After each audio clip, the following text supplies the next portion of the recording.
How are you doing? Hope everybody's fine. Segue aí o vídeo que eu comentei com vocês. Vai valer como uma reposição daquela aula do feriado. Esse é o primeiro, depois eu mando o segundo para outra revisão. Esse aqui vai ser para a gente corrigir a Unit 3 Review. So let's start with question A. Choose the correct relative pronoun. Who, which, or where. Look, guys, here I included the pronoun that. Eu incluí esse pronome aqui, o that, because that and which are the same thing. The same thing, eles são a mesma coisa. Só que em algumas situações o that é melhor. Então eu vou pedir para vocês adicionarem, vocês vão entender por que quando eu fizer a correction. That's the student who always arrives early. Let's remember to always use who for people. So this is a student. Who is the best word? In number 2, the movie that we watched was amazing. O filme que nós assistimos foi incrível. Poderia colocar which aqui? Até daria, né? The movie which we watched was amazing. Mas vejam o eco que isso cria, which we watched. Então, como that é a mesma coisa e é muito comum, vamos utilizar that. Vou deixar uma terceira option, a third option for this.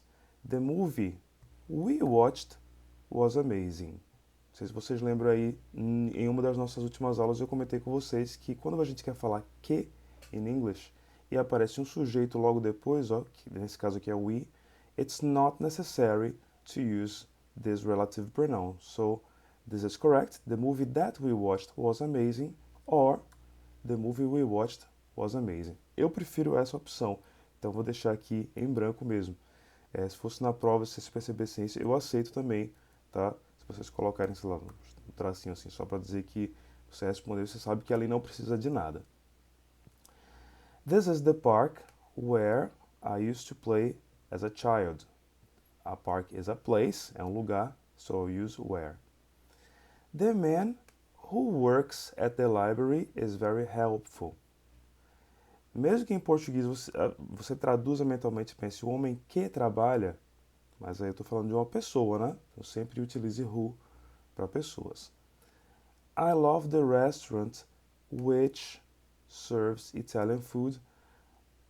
Here we are talking about the restaurant. It's a thing. So we can use which or that. As duas aqui estão corretas. Percebam, gente, que eu não posso retirar dessa vez o which ou that, sou obrigado a colocar, porque olha a palavra seguinte, serves. It's a verb, it's not a subject. É um verbo e não um sujeito da frase, né? Okay, let's go to letter B. Choose the correct tense, present simple or present continuous. Lembrando que agora a gente está estudando present continuous para falar de situações que estão acontecendo não exatamente no momento da fala, mas durante um certo período.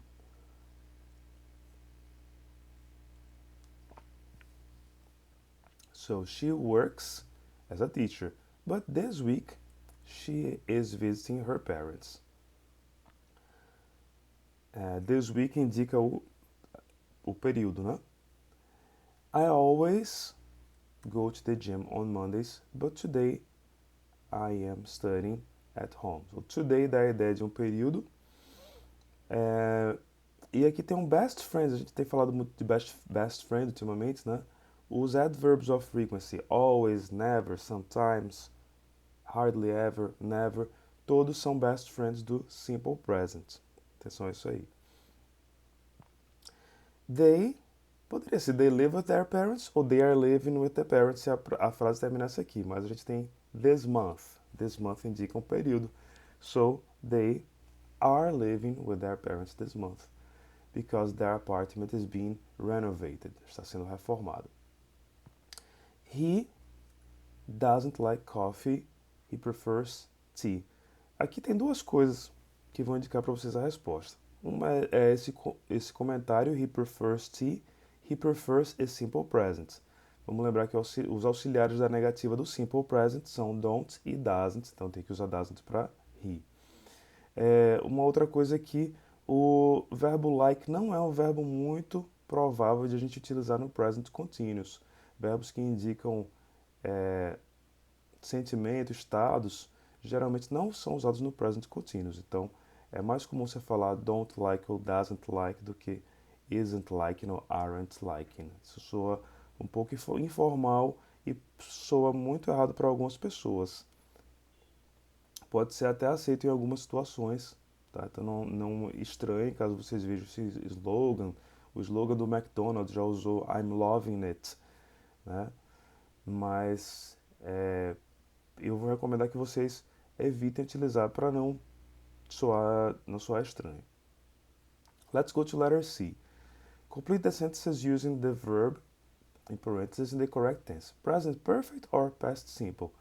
Relembrando aí, gente, ó, present perfect é utilizado quando você não diz quando aconteceu algo, when you don't specify the past.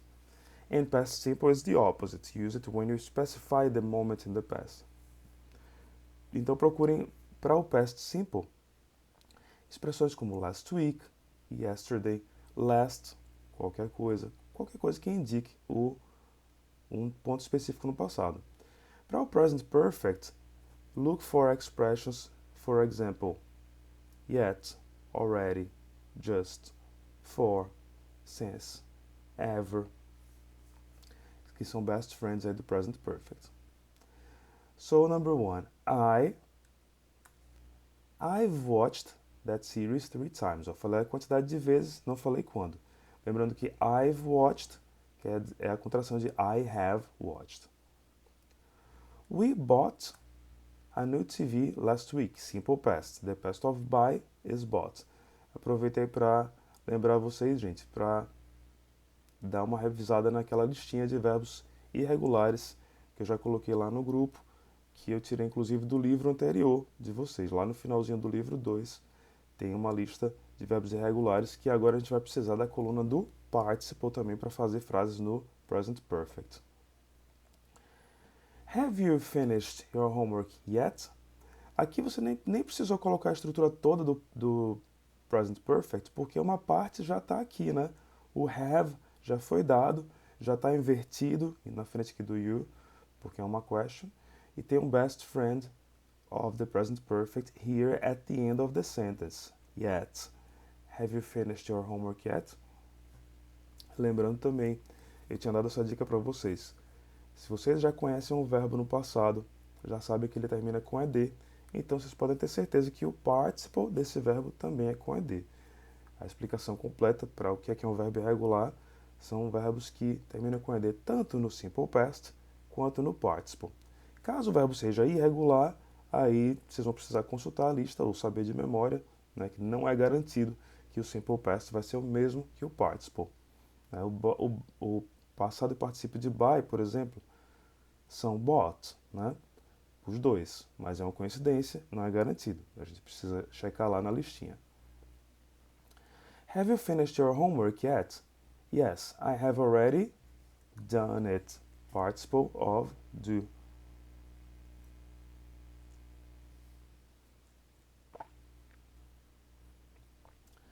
She's never met a famous actor. Então, esse she's, lembrando que é a contração de she has. Olha, o never já foi dado aqui, foi dado o meet. O never foi dado já para colocar ele na posição correta, que é entre o verbo have, que nesse caso aqui está has e está contraído, e o participle of the verb meet, met. Now, they to the cinema yesterday. Você já sabe pelo yesterday que isso é uma sentence no simple past. No simple past eu vou usar um auxiliar na negativa que é didn't. Lembre que o didn't é mágico. Botei didn't na frase, não preciso mais colocar o verbo no passado. Então, cuidado aí se alguém colocou went aqui, tá? Não vai precisar, nem não vai poder.